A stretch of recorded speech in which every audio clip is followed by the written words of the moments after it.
আসসালামু আলাইকুম রহমতুল্লাহি ওবরকাতুহু।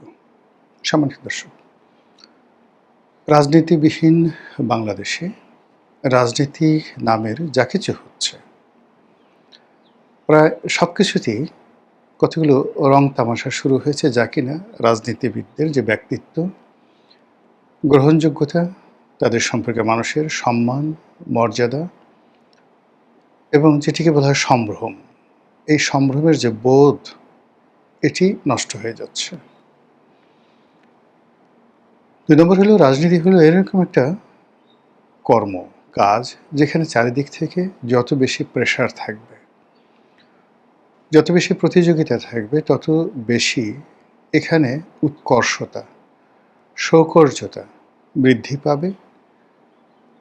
রাজনীতিবিদদের যে কোয়ালিটি, গ্রহণযোগ্যতা, মানুষের কাছে তাদের যে আকর্ষণ, সেই আকর্ষণ বাড়বে। আপনি ধরুন, আমাদের যে আবহমান বাংলায় আমরা ছোটোকালে কী দেখেছি, যে খুব বেশি আমাদেরকে খুব ইনফ্লুয়েন্স করতো বা প্রভাবিত করতো, তার মধ্যে ধরুন হাঁটু, মানে হাডুডু খেলা। একবার একটু স্মরণ করে দেখুন, ঘোড়া দৌড়, তারপর ঘোড়া দৌড়ের পরে যেটি ছিল ষাঁড়ের লড়াই, এরপরে নৌকা বাইচ। আর সাংস্কৃতিক অঙ্গনে যেটি হতো সেটি হলো বিচার গান। জারি গানও ভালো লাগতো, কিন্তু জারি গানের চাইতে বিচার গানটাতে আসলে বেশি ভালো লাগতো।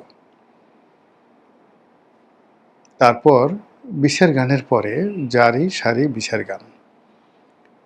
তো এই বিষয়গুলো যদি আপনি খেয়ালে নেন, যে আসলে আমাদের আবহমান বাংলার যে আমাদের চরিত্র, সেই চরিত্রটা হলো শক্তি এবং সামর্থ্যবানরা প্রতিযোগিতা করবে,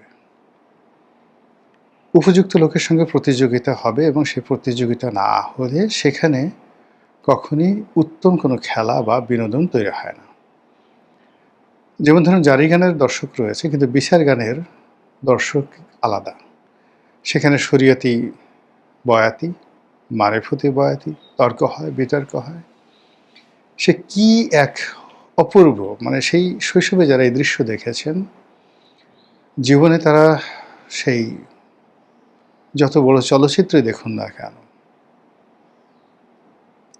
যেমন ধরুন the light house, sound of music, the bicycle থিপ, এই সকল সিনেমার মতো কালোজয়ী সিনেমা, কিংবা ধরুন সত্যজিৎ রায়ের পথের পাঁচালী, এইগুলো যারা দেখেছেন এবং এগুলোকে মনে করেন যে ওয়ার্ল্ড হেরিটেজ, সারা পৃথিবীর সর্বকালের সেরা সম্পদ, সে মানুষটিও যখন তার সেই শৈশবের জারি, সারি, নৌকা বাইচ, হাডুডু খেলা, এই খেলাগুলোর যে বীরত্ব, কৌশল এবং তার সঙ্গে সঙ্গে লাঠি খেলা, এই স্মৃতি আর এই স্মৃতির যে সুখময়তা, এটা কোনো অবস্থাতেই অন্য জায়গায় নেওয়া যাবে না। সেই দিক থেকে যদি ধরেন যে বাঙালির যে মন মানসিকতা, তারা প্রতিযোগিতা চায়, খুব একটা হৈ হৈ রই রই চায়, চারিদিকে একটা রব চায়, উত্তেজনা চায়, সাসপেন্স চায়। আপনি বাংলা সিনেমাগুলো যেগুলো খুব হিটেড সিনেমা, ৮০-র দশকে, যেমন বারুদ সিনেমা, সোহেল রানার খুব বিখ্যাত একটি সিনেমা, নায়ক সোহেল রানার। তো এই জিনিসগুলো যে আপনি দেখেন, ১৬ বার, ১৭ বার, ২০ বার মানুষ এই সিনেমাগুলো দেখেছে। এর কারণ হলো এখানে সাসপেন্স ছিল, প্রতিযোগিতা ছিল, ভীষণ রকম মানে মারদাঙ্গা ছিল, এবং সেটা যেন তেন আজকের তুফানের মতো মারদাঙ্গা না, সেটার মধ্যে একটা কাহিনী ছিল, এবং সেই কাহিনীর কারণেই বাঙালি আজকে এই পর্যায়ে। তো সেই দিক থেকে যদি আপনি দেখেন, আবহমান বাংলার যে চরিত্র, সেই চরিত্র অনুযায়ী রাজনীতির যে পরিবেশ আমরা শৈশব থেকে দেখে এসেছি, সেটা নেই। আওয়ামী লীগবিহীন রাজনীতি মনে হচ্ছে অনেকটা ভাড়ামি। বিএনপির প্রতিযোগী না থাকার কারণে তাদের মধ্যে যে ধরনের একটা রিল্যাক্স ভাব চলে আসছে, যে ধরনের তুচ্ছ এবং তাচ্ছিল্য ভাব চলে আসছে, পরিস্থিতি খুব দ্রুত এমন একটা জায়গাতে যাবে যখন বিএনপি তাদের অস্তিত্ব রক্ষার জন্য নিজেরা মারামারি করবে। জামাতের আমির এবং যাকে বলা হয় জনাব নাহিদ ইসলাম, তারা দুজন পাশাপাশি বসে সংবাদ সম্মেলন করেছেন এবং তারা বলেছেন যে আমাদেরকে খুব শক্তিশালী বা কি যেন শক্ত বা গরম বিরোধী দল ভাববেন না, আমরা খুব নরম প্রকৃতির মানুষ। আসলেই তো তারা নরম, কিন্তু বাংলাদেশে এরকম নরম প্রকৃতির জিনিস চায় না। গোকরা সাপের সঙ্গে আপনারা কি কোনোদিন ধোড়া সাপের খেলা দেখেছেন দাঁড়িয়ে দাঁড়িয়ে?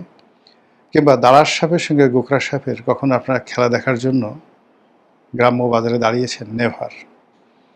মানুষ আকৃতিতে অজগর সাপ দেখতে সাধারণত বাড়িতে নিয়ে অজগর সাপ দেখাতো, আর বাজারে পথে ঘাটে মাঠে শত শত মানুষ দাঁড়িয়ে গোখরা সাপের খেলা দেখতো, যারা ফনা তুলতে পারে, ফোঁস আওয়াজ করতে পারে, সবল মারতে পারে, এবং একটা সাপের খেলা দেখতো না, দুটো, তিনটে, চারটে, কালনাগিনী, খইয়া গোখরা, পদ্ম গোখরা, এবং যে যত, মানে এই সাপগুলোর মধ্যে বিভিন্ন আকার আকৃতি ছিল। এগুলো দেখতাম এবং আমরা শিহরিত উঠতাম। তো সেখানে যদি সাপের সামনে একটা ব্যাঙ ছেড়ে দেওয়া হয়, সাপের সামনে যদি একটা গোকরা সাপ দিয়ে দেওয়া হয়, একটা কেঁচো ছেড়ে দেওয়া হয় এবং বলে যে খেলো এবং বাচ্চারা তালিয়া বাজাও, একটা খুব কালনাগিনী বা ধরেন একেবারে খইয়া গোকরা, পদ্ম গোকরা, তার সামনে খুব নরম সরম একটা কেঁচো, আপনি সেই খেলা কি দেখবেন? বাঘের সঙ্গে আপনি খরগোশের কোনো খেলা আপনার মজা লাগবে বলেন তো? কখনো মজা লাগবে না। তো সেই দিক থেকে রাজনীতির অঙ্গনে যা কিছু হচ্ছে, সেই সরকার এবং বিরোধী দলের মধ্যে এভাবে কোনো কিছুই ঘটছে না যেটা রাজনীতির উৎকর্ষতা তৈরি করবে, রাজনীতির প্রতি মানুষের আকর্ষণ তৈরি হবে। ফলে এখানে যে সকল অন্য সময় উল্লেখ করা হতো না, সেই সকল বিষয় সামনে চলে এসছে। যেমন ধরেন স্বরাষ্ট্রমন্ত্রী একটা কথা বলেছেন, বিএনপির এখন যিনি একেবারে হর্তাকর্তা, ডিফ্যাক্টো প্রধানমন্ত্রী বলা হয় তাকে, তিনি বলেছেন যে দুষ্ট লোকেরা বলে, মানে জামাতকে উদ্দেশ্য করে তিনি অনেকটা কাব্যিক ঢঙে, অনেকটা যাকে বলা হয় সিনেম্যাটিক মোডে, অনেকটা একেবারে যাকে বলা হয় সেই ভারতীয় সিনেমার যে উত্তম কুমার, সে উত্তম কুমার যেভাবে বা ছবি বিশ্বাস যেভাবে ডায়লগ বলে, ঠিক সেইভাবে দুষ্ট লোকেরা বলে পার্লামেন্টে তিনি এ কথা বলে জামাতকে কটাক্ষ করার চেষ্টা করেছেন। তো দুষ্ট লোকরা যে কথা বলবে, দুষ্ট লোকের কথা কেন ভদ্রলোকের কানে আসবে? This is the one thing. Second thing হলো, দুষ্ট লোকের যে দুষ্ট কথাগুলো আছে সেগুলো কখনোই ভদ্রলোক মুখ দিয়ে উচ্চারণ করেন না। তৃতীয়ত, দুষ্ট লোকের কোনো মিষ্ট কথা কখনোই কোনো ভদ্রলোক সেটিকে নিজের কাজের কথার বা অন্য কোনো কিছু রেফারেন্স হিসেবে ব্যবহার করেন না। তো কাজেই স্বরাষ্ট্রমন্ত্রী যে দুষ্ট লোকেরা বলে, এই দুষ্ট লোকদেরকে তিনি যতই পৃথক করতে চান না কেন, এই দুষ্ট লোকের সমস্ত দুষ্টুমি, বদমাশি, আচার আচরণ, চাল চলন নিঃসন্দেহে স্বরাষ্ট্রমন্ত্রীকে বিমোহিত করেছে। এবং তিনি মনে করছেন যে আমরা যেটা পারছি না, ভদ্রলোকেরা যেটা পারছি না, দুষ্ট লোকেরা সেই জিনিসগুলো করে ফেলেছে। কাজেই এ জাতির অর্থে পরিচালিত মহান সংসদে তিনি সম্মানিত বিরোধী দল বা বিরোধী দলের সংসদ সদস্য যারা আছেন তাদেরকে কটাক্ষ করার জন্য রেফারেন্স হিসেবে কার্ল মার্কসের কথা নয়, রেফারেন্স হিসেবে উইনস্টন চার্চিলের কথা নয়, রেফারেন্স হিসেবে পার্লামেন্টারি ডেমোক্রেসির যারা জনক বিভিন্ন সময়টাতে ছিলেন দেশে এবং দেশের বাইরে, তাদের কারো কোনো রেফারেন্স তিনি গ্রহণ না করে তিনি দুষ্ট লোকদের যে ডায়ালগ, কথা, বক্তব্য, সেটাকে ফ্রন্টিয়ার লাইনে নিয়ে এসেছেন। কাজেই লক্ষণগুলো, রাজনীতির যে লক্ষণগুলো, এটি কতটা দুষ্টুমির দিকে যাচ্ছে এটা সহজেই আপনারা অনুমান করতে পারবেন। ২ নম্বরে যে বিষয়টি বলতে চাই সেটি হলো যে আমাদের দেশে এই প্রথম একটা পার্লামেন্ট গঠিত হয়েছে যেখানে মন্ত্রীরা অদ্ভুত অদ্ভুত সব কথাবার্তা বলছে, অদ্ভুত অদ্ভুত সব কাণ্ড করছে। এরকম কাণ্ড সিনেমাতে দেখা যায় না। আমাদের স্বাস্থ্য মন্ত্রী সর্দার সাখাওয়াত হোসাইন বকুল। বহুদিন পর তিনি ক্ষমতায় এসেছেন, প্রায় ২০ বছর পরে,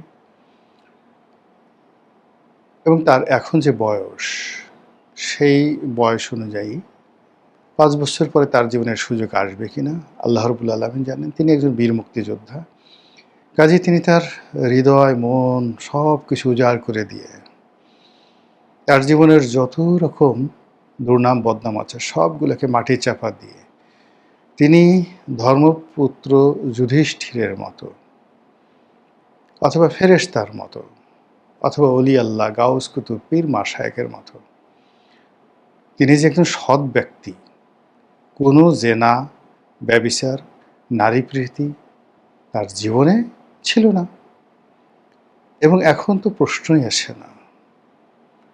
কোনো অর্থলোভ, ঘুষ, দুর্নীতি, চাঁদাবাজি এসব কোনো কিছু তিনি একেবারে বুঝতেই পারেন না,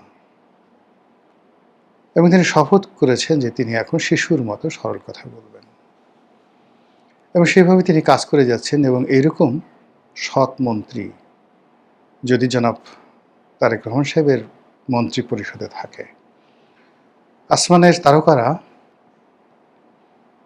এখানে নূর বিলাতে থাকবে।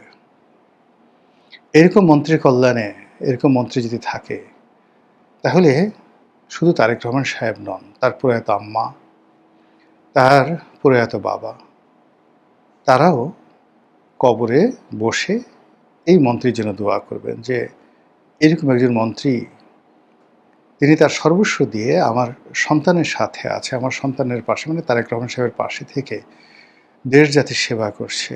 এবং এই মন্ত্রীর কারণে বিএনপি সরকার খুব দ্রুত আসমানের একেবারে প্রথম আসমান ভেদ করে কোথায় যে চলে যাবে, উন্নতির চরম শিখরে বলা যায় না।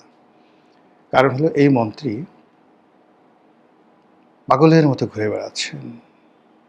পাগল বলাটা কি ঠিক হলো? না, এই মন্ত্রী বিদ্যুতের গতিতে সারা দেশে ঘুরে বেড়াচ্ছেন, উল্কার গতিতে সারা দেশে ঘুরে বেড়াচ্ছেন। একের পর এক তিনি মানে বিস্ময়কর ঘটনা ঘটছেন। প্রত্যেকটা জেলা অফিসে গিয়ে, হাসপাতালে গিয়ে তিনি, প্রাইভেট হোক কিংবা পাবলিক হোক, তিনি সেখানে নজিরবিহীন নজির তৈরি করছেন। তার ভয়ে সিভিল সার্জন থেকে শুরু করে প্রত্যেকটা মানুষ থরথর করে কাঁপে। সাম্প্রতিক সময়ে তিনি বাংলাদেশের one of the biggest private এবং রেপুটেড প্রাইভেট এন্টাইটিস হসপিটাল এবং মেডিকেল কলেজ হসপিটাল দুটো, তিনি এটা বন্ধ করে দিয়েছেন। তারপর তিনি বীর দর্পে বলেছেন, এটা বন্ধ করে দেওয়ার পর তার মালিকরা, বাংলাদেশের মানে যাকে বলা হয় শীর্ষ ধনী পরিবার, তারা কোটি কোটি টাকা নিয়ে মন্ত্রীর পিছনে ছুটেছে। সুবহানাল্লাহ! এই মন্ত্রী, আপনি চিন্তা করেন, কোটি কোটি টাকা তিনি সেগুলো গ্রহণ করতে পারতেন, হয়তো ১০০ কোটি টাকা নিতে পারতেন, তিনি সেটা নেননি, বরং জাতির সামনে সেটা উন্মোচন করে দিয়েছেন যে প্রাইভেট হসপিটালগুলো এত খারাপ, এর মালিকরা এত খারাপ যে তারা একদিকে রুগী মেরে ফেলে, অন্যদিকে নিজেদের কুকর্মকে ঢাকার জন্য মন্ত্রীর দরবারে টাকা নিয়ে আসে। তো কাজেই এই যে মাননীয় মন্ত্রী মহোদয় যে কথা বলেছেন, এই কথার দুটো ক্রিমিনাল অফেন্স আছে। ফৌজদারি অপরাধ, কাউকে ঘুষ দেওয়া, এটা একটা মানে বা সাধা প্ররোচিত করা, এটা একটা ক্রিমিনাল অফেন্স। এর জন্য মানে এটা হাইকোর্ট বা যে কোনো আদালত সুমোটো রুল করতে পারে। মন্ত্রী মহোদয় নিজেও এভাবে মামলা করতে পারেন। আপনাদের মনে আছে যে বিগত বিএনপি জমানাতে ২০০১ থেকে ২০০৬ যখন দেশ পরপর ৫ বার দুর্নীতিতে চ্যাম্পিয়ন হচ্ছিল, তখন আরেকজন ধর্মপুত্র যুধিষ্ঠির ছিলেন। তিনি ছিলেন সাবেক স্বরাষ্ট্র প্রতিমন্ত্রী জনাব লুৎফুজ্জামান বাবর। সবাইকে আপনারা তাকে লুকিং ফর শত্রুজ বলে ঠাট্টা মস্করা করেন। তো সেই ভদ্রলোক কিন্তু এরকম একটা গুরুত্বপূর্ণ কাজ করেছিল। তার অফিসে কে বা কারা গিয়েছিল তাকে ঘুষ দেওয়ার জন্যে, তিনি সঙ্গে সঙ্গে তাকে গ্রেপ্তার করেছিলেন এবং পুলিশের হাতে সোপর্দ করেছিলেন। Can you imagine? হয়তো এই সুকর্মের ফলে এবং এই যে একটা ভালো কাজ তিনি করেছেন, এই ভালো কাজের ফলে দেখুন তিনি প্রায় ফাঁসির মঞ্চে উঠে যাচ্ছিলেন, সেখান থেকে আল্লাহ তাকে ফিরিয়ে এনেছে। বিভিন্ন মানুষের কাছ থেকে টাকা নিয়ে তার বিরুদ্ধে যে বদনামগুলো হয়েছে, আপনি দেখেন তো তার হাঁটা চলা, তার হাতের তসবি, তার টুপি দেখে কেউ কি বলবে বসুন্ধরা গ্রুপের ছেলের কাছ থেকে তিনি টাকা নিয়েছেন? এই বদনাম যারা করবে আল্লাহর গজব নাজিল হবে তাদের প্রতি। এরকম একজন ফেরেশতা। আগের জামানায় এরকম একজন ফেরেশতা ছিলেন, আবার এখন এই যে নতুন একজন স্বাস্থ্যমন্ত্রী আসছেন। এর বাইরে আরেকটি চমৎকার এই সরকারের সফলতা আছে, সেটি হলো সরকার মীর বংশ থেকে একজন যাকে বলা হয় মন্ত্রী নিয়োগ দিয়েছেন। যদিও তিনি প্রতিমন্ত্রী, কিন্তু বলা হয়ে থাকে তিনি বাংলাদেশের সর্বকালের সবচেয়ে শক্তিশালী মন্ত্রী। মাননীয় প্রধানমন্ত্রী জনাব তারেক রহমান সাহেবের ঘনিষ্ঠ বন্ধু। আগের জামানাতে যেমন ঘনিষ্ঠ বন্ধু ছিলেন গিয়াসউদ্দিন আল মামুন, কিন্তু তিনি কোনো মন্ত্রী ছিলেন না। আর এই আমলে সবচেয়ে ঘনিষ্ঠ বন্ধু হিসেবে এই মীর বংশের সন্তান জনাব মীর শাহে আলম। তো তার নামও কিন্তু এই সময়টাতে আসছে।